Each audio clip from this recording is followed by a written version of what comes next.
3 disturbing true retail stories. Story 1. The Last Customer. My name is Owen, and I was 23 years old when this happened. I was working the closing shift at a clothing store in a strip mall outside of Sacramento, California. It was a Wednesday night in early December, around 8:50 p.m., just 10 minutes before we closed. The store was empty, except for me and one customer, a man who had been browsing the same rack of jackets for almost 40 minutes without trying anything on or asking for help. Every time I looked up, he was watching me. Before I continue, hit that subscribe button and drop a comment telling me where you are listening from tonight. Because what happened in the next hour is something I still cannot fully explain. The store was called Urban Thread, one of those mid-range clothing retailers that sells trendy stuff for young professionals. It was located in a strip mall on the outskirts of town, sandwiched between a nail salon and a sandwich shop. Not a great location. We got decent foot traffic during the day, but evenings were usually dead.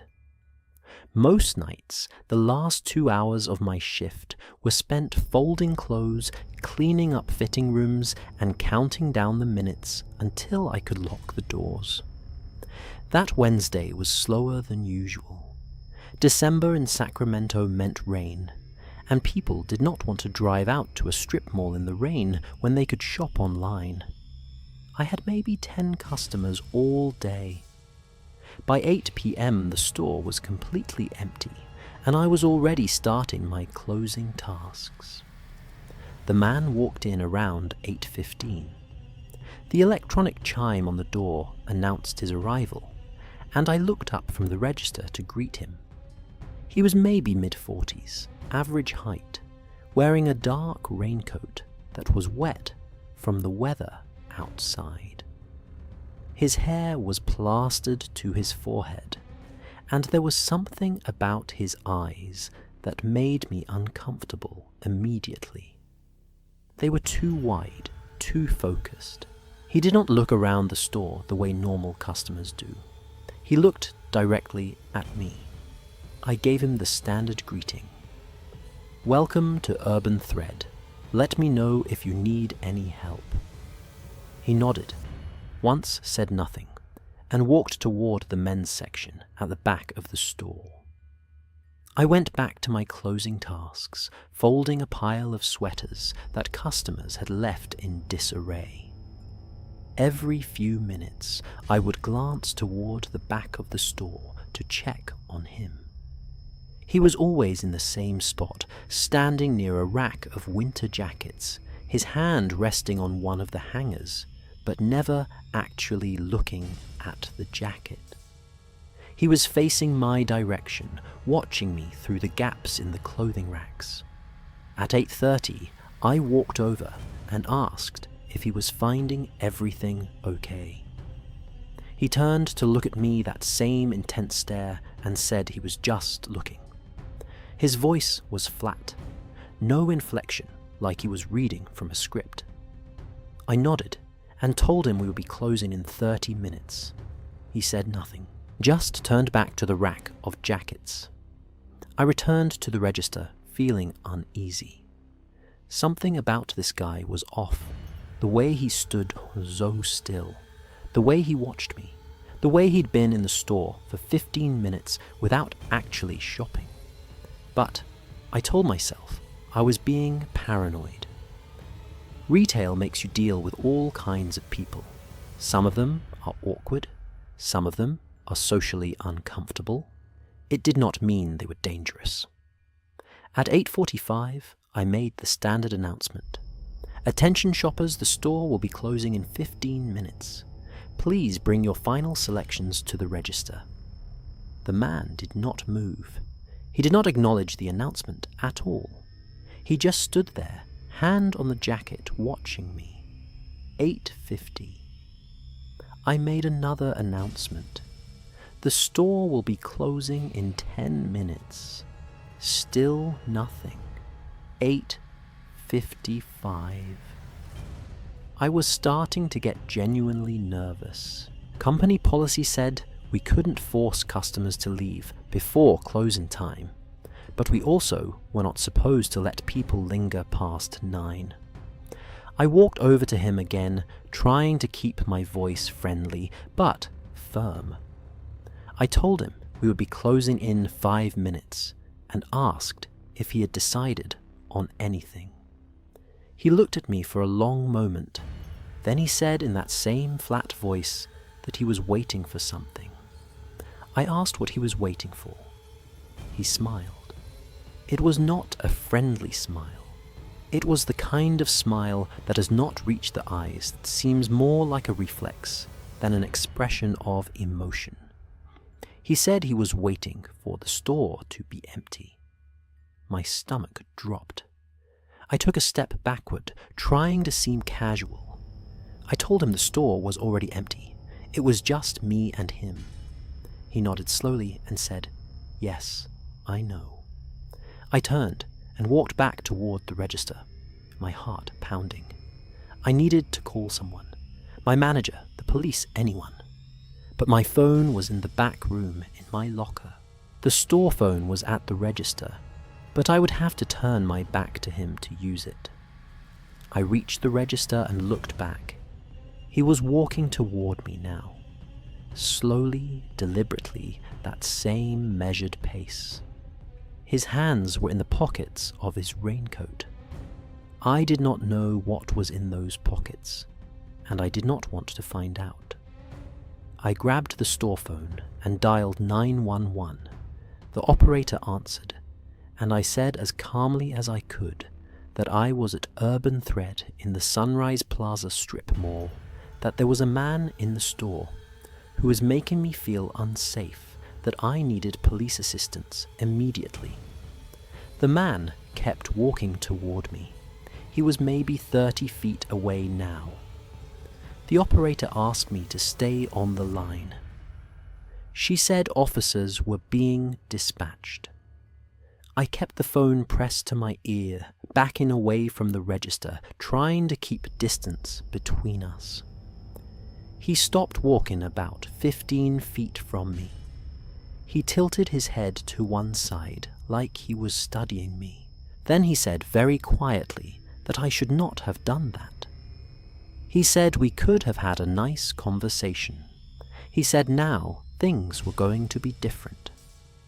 I looked around desperately for something to defend myself with. There was a display of belts near the register.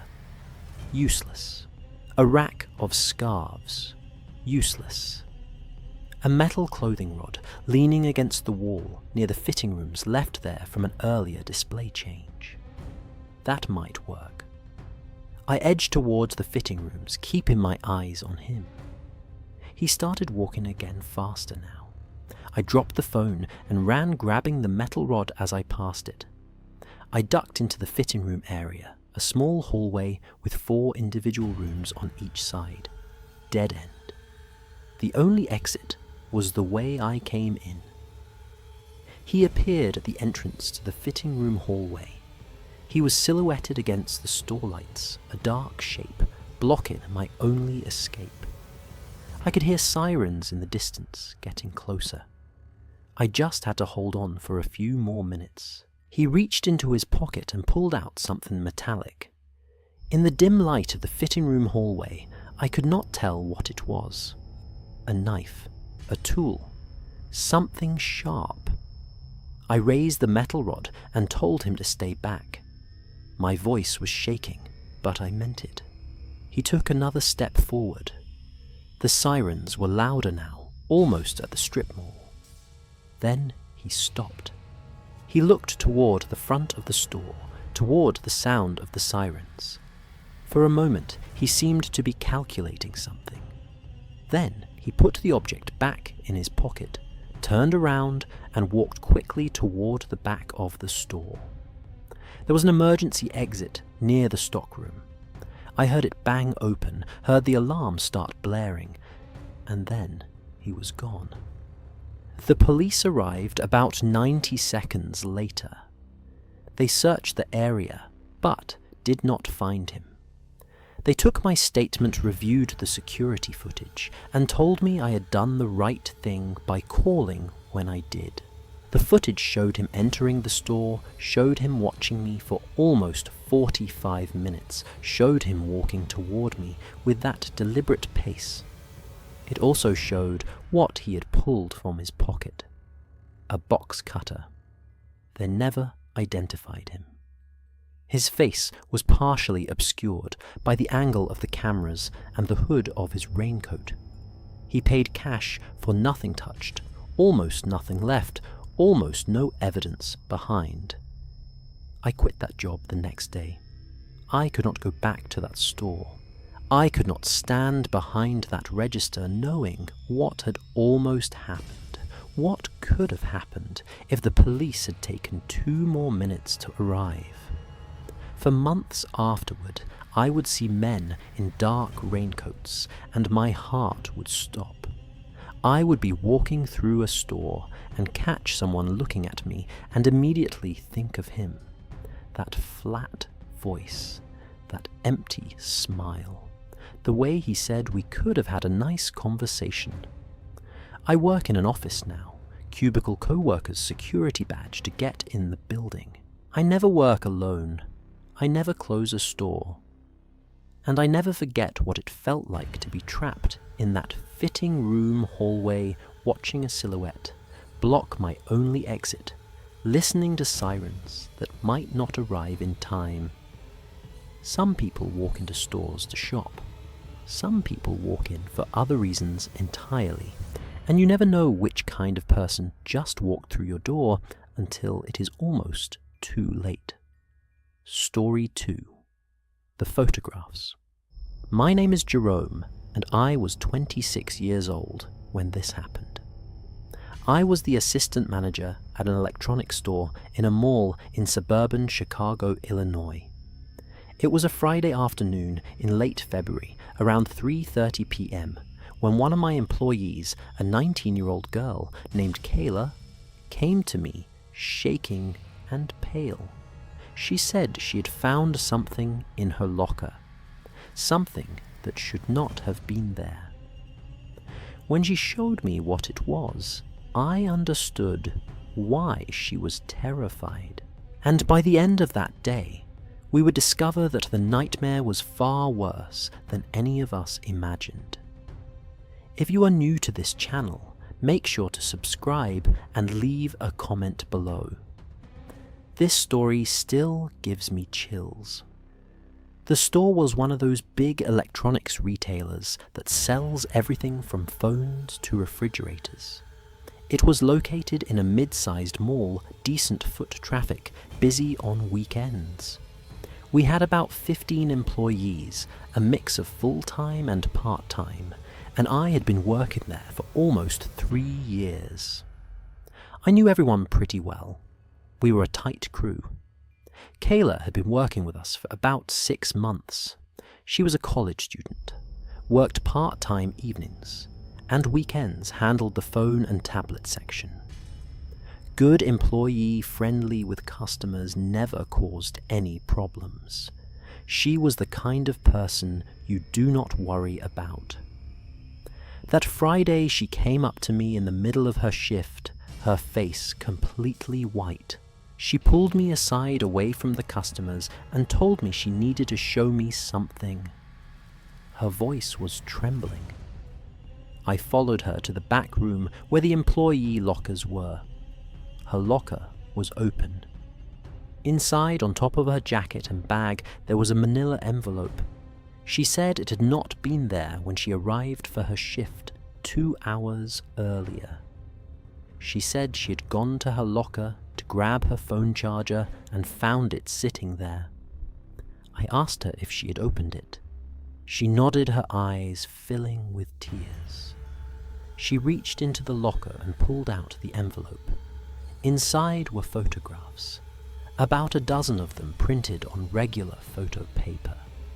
They were all pictures of Kayla, pictures of her walking to her car in the mall parking lot, pictures of her at the bus stop near her apartment.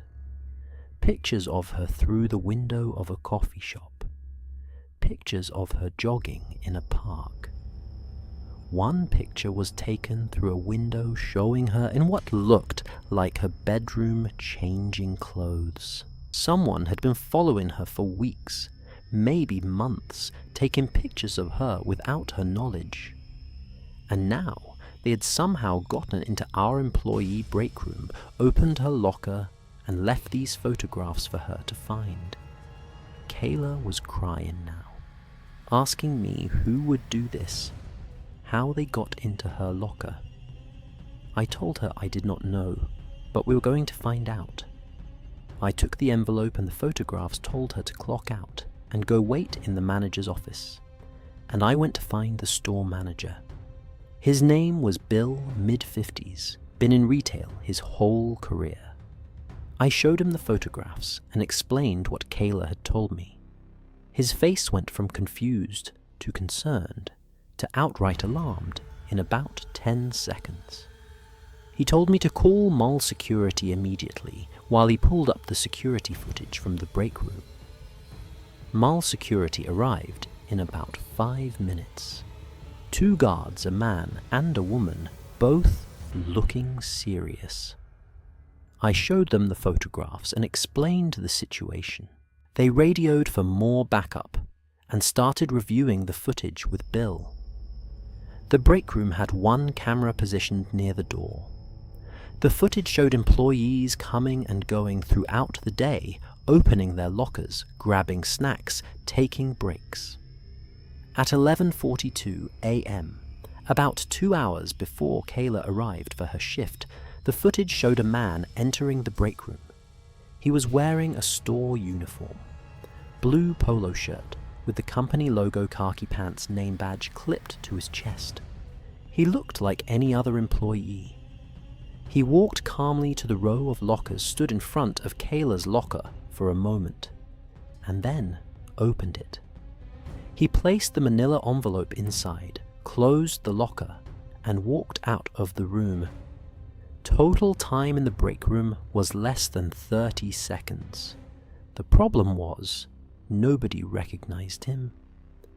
Bill paused the footage on the clearest frame of the man's face, and we all looked.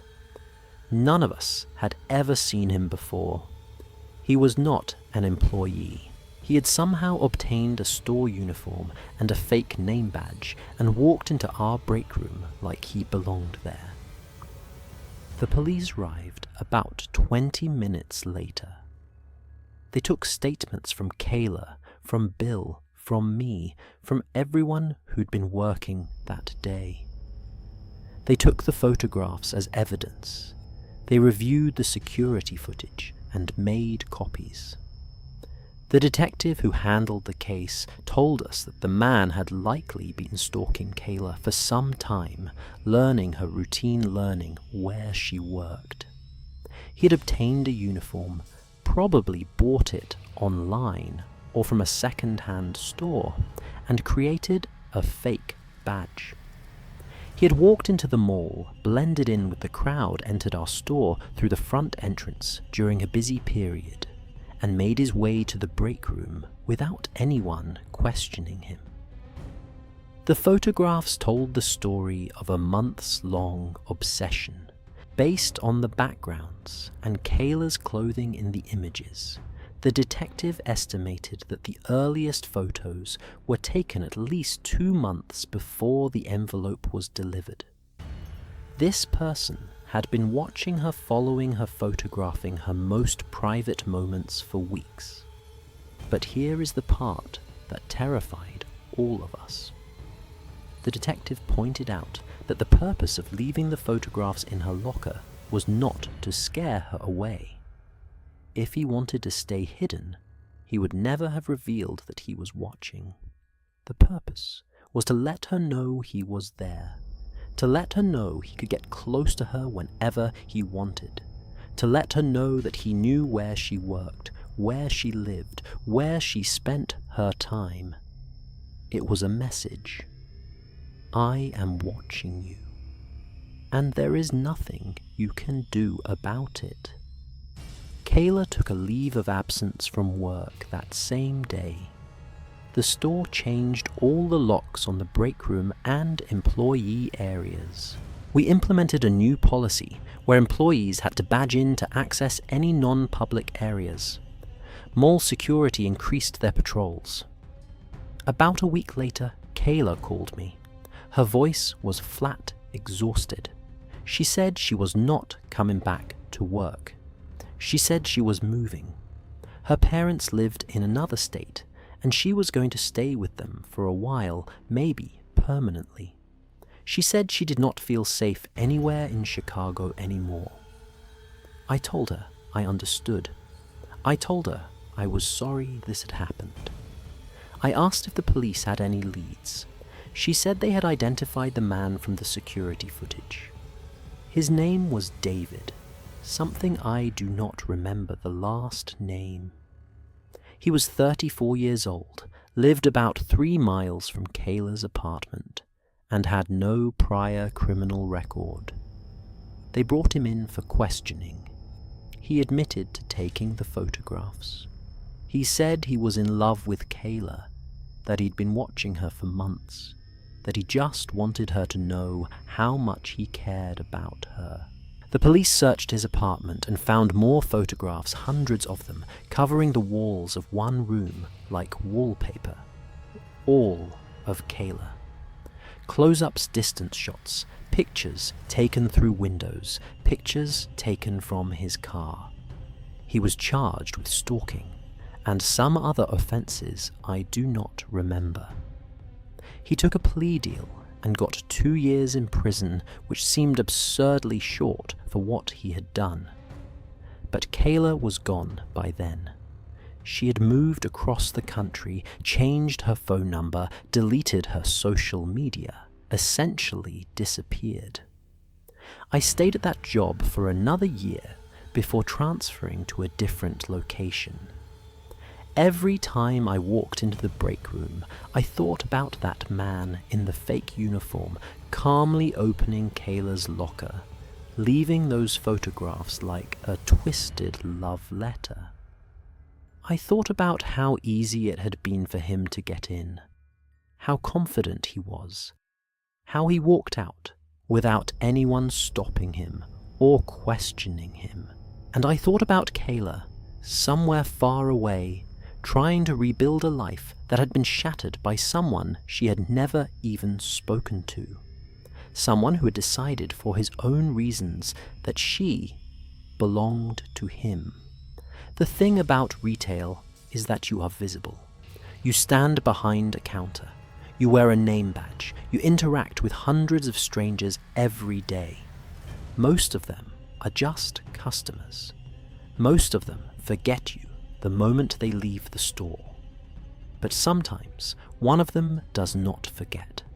Sometimes one of them decides that you are special, that you are theirs, that they need to be part of your life, whether you want them there or not.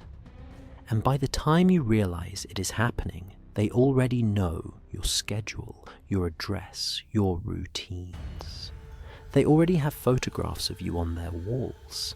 They have already gotten close enough to open your locker and leave you a message. Be careful who you smile at. Be careful who knows your name, because you never know who is watching. Story 3, The Return. My name is Patrick, and I was 31 years old when this happened. I was the shift supervisor at a home improvement store in the suburbs of Atlanta, Georgia. It was a Sunday evening in early October, around 7:45 p.m., when a customer came to the returns counter with a receipt and a bag containing a power drill he wanted to return. There was nothing unusual about the transaction, nothing that would have made me look twice. But something about the way he smiled at the cashier made my instincts flare up, and I decided to stay close and watch. That decision probably saved her life. Hit subscribe and stick around, because this one still haunts me to this day.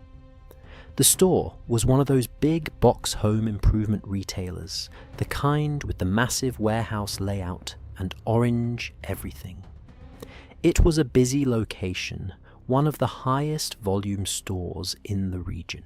Sundays were always hectic, especially in the fall, when people were doing home projects before winter hit. I had been working at this store for about 4 years, the last 2, as a shift supervisor. My job was to oversee the front-end operations handle, customer complaints, manage the cashiers, and deal with whatever problems arose during my shift. Most days, the biggest issue was a price discrepancy, or a coupon that would not scan. But sometimes things got more serious. The returns counter was located near the front entrance, a long desk with 2 registers and a holding area for returned merchandise. That Sunday evening, we had one cashier working.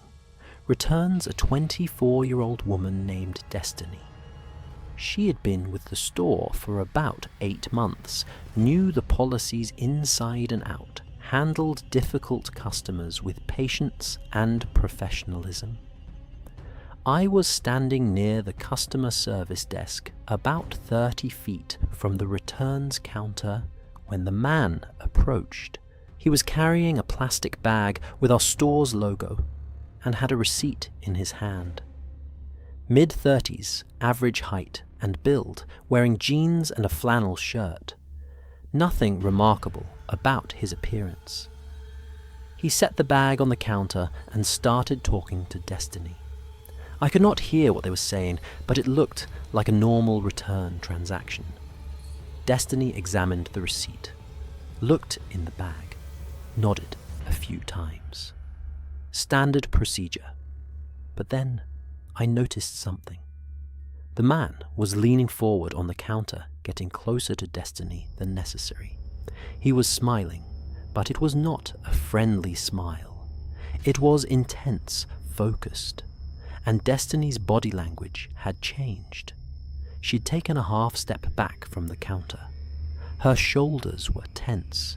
She was not making eye contact with him. I started walking toward the returns counter.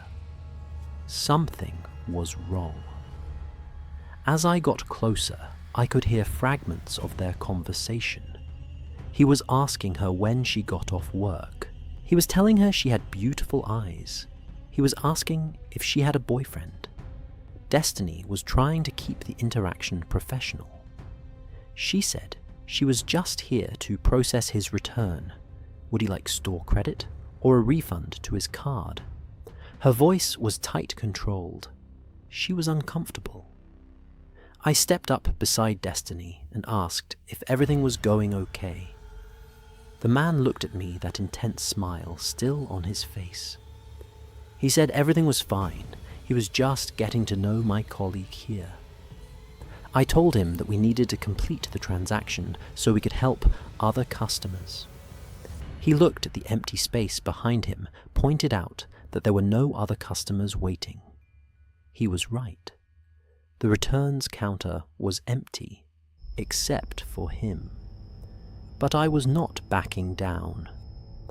I told Destiny to finish processing the return. She did quickly and efficiently and handed him a receipt for the store credit. He took it, but he did not leave. He stood there looking at Destiny, that smile still plastered on his face. I asked him if there was anything else we could help him with. He said no, he was just admiring the view. Then he turned and walked toward the exit. Destiny let out a breath she had been holding. Her hands were shaking. She told me that he'd been saying creepy things the whole time, asking personal questions, telling her he'd been watching her for weeks, that he knew she worked Sunday evenings. He said he came in every Sunday just to see her. He said he wanted to take her home. I told her to take a break, go to the back room, get some water. I would watch the returns counter. She thanked me and hurried away. I flagged down one of the assistant managers and told him what had happened. He said he would review the security footage and make a note of the incident. I asked him to check if this guy had made returns before, if there was a pattern. He said he would look into it. About an hour later, the assistant manager found me on the floor. His face was serious. He said he had checked the returns history and found something disturbing. The same customer had made 16 returns over the past 3 months. Small items, usually under $50, always on Sunday evenings, always at Destiny's register. He'd been coming in specifically when she was working, using returns as an excuse to interact with her. 16 times for 3 months, and none of us had noticed. We decided to call the police and file a report. Stalking harassment, creating a pattern of unwanted contact. The police took statements from me, and Destiny reviewed the footage and the return records. They said they would look into it. The store changed Destiny's schedule, so she no longer worked Sunday evenings. They also moved her to a different department, away from the returns counter, where this guy knew to find her. We thought that would be the end of it. It was not. About 2 weeks later, on a Saturday afternoon, I was working the floor when I got a call over the radio. Code white at the loading dock. Code white meant a potential threat, someone acting aggressively or making threats. I hurried to the loading dock, which was at the back of the store where we received shipments. When I got there, I found 2 of our stockroom employees standing near the delivery entrance. They said a man had been standing outside the dock for about 20 minutes, just watching the building. When one of them went out to ask if he needed help, the man asked if Destiny was working today. They told him they did not know anyone by that name. He smiled that same intense smile and said that was okay. He would find her himself. Then he walked toward the front of the building. I radioed the assistant manager and told him to find Destiny, immediately get her to the back office and lock the door. Then I headed toward the front of the store, trying to spot the guy. I found him in the paint section, walking slowly between the aisles, looking around like he was searching for someone. I approached him and asked if I could help him find something. He looked at me, and I recognized him immediately. The same guy from the returns counter, the same intense smile. He said he was looking for his friend. He said her name was Destiny. He said they had a connection and he needed to see her. I told him that he needed to leave the store. I told him he was not welcome here, and if he did not leave immediately, I would call the police. His smile faded. His eyes went cold. He asked me who I thought I was. He said Destiny wanted to see him. She just did not know it yet. He said they were meant to be together. I pulled out my radio and called for security. The store had 2 security guards on duty, both of them big guys, former military. They arrived in about 30 seconds and positioned themselves on either side of the man. He looked at the 3 of us, seemed to calculate his odds, and then his smile came back. He said he would leave. He said he would be back. He said no one could keep him away from Destiny forever. The security guards escorted him out of the building. I watched through the front windows as he walked across the parking lot to a beat-up sedan and drove away. The police were called again. This time, they took it more seriously. The detective who showed up said this was a clear escalation as the guy was fixated on Destiny and was not going to stop on his own.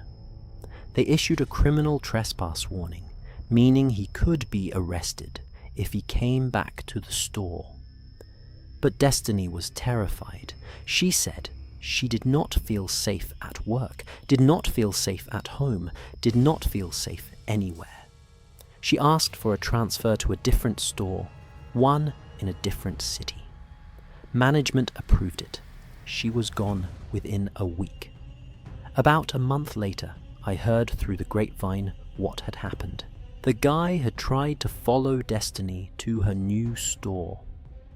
He had somehow figured out where she had been transferred and showed up on her second day standing in the parking lot watching the entrance. This time, the police arrested him.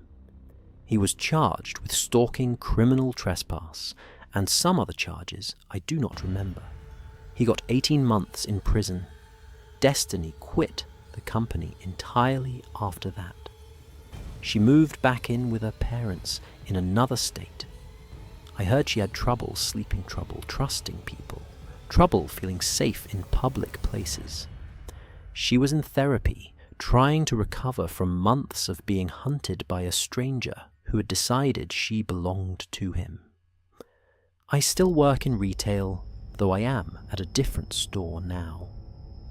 But I pay attention to the regulars. I notice when someone comes in too often, when they always seem to end up at the same register, when they ask too many personal questions. I watch the body language of my employees, looking for those subtle signs of discomfort that mean something is wrong. Most of the time it is nothing. Most customers are just customers. But sometimes one of them is something else entirely. And the difference between a close call and a tragedy can be a supervisor who pays attention, who trusts their instincts, who steps in before it is too late. Destiny was one of the lucky ones, if you can call it luck. She escaped. She got away. But she carries that experience with her forever. The knowledge that someone was watching her, following her, building a fantasy in their head where she played a role she never agreed to. And somewhere out there, that guy is probably out of prison by now. Probably looking for someone new to watch. Someone who stands behind a counter, wears a name badge, smiles at customers because it is their job. If you work in retail, be careful. Watch your surroundings. Know who your regulars are. And if something feels wrong, trust that feeling. Because the person making you uncomfortable might be more than just an awkward customer. They might be someone who has already decided you are theirs, whether you know it or not. Those were 3 disturbing true stories from the world of retail. These are jobs we think of as ordinary, mundane, even boring. Standing behind a counter, helping customers, processing returns. But as these stories show, working in retail means being visible to hundreds of strangers every day. Most of them see you and forget you immediately. But sometimes someone sees you and does not forget. Sometimes someone decides that you matter to them in a way you never asked for, never wanted, never consented to. To everyone working retail right now, stay vigilant. Trust your instincts. Look out for each other. Because the thing about being visible is that you never know who is looking, and you never know what they see when they look at you.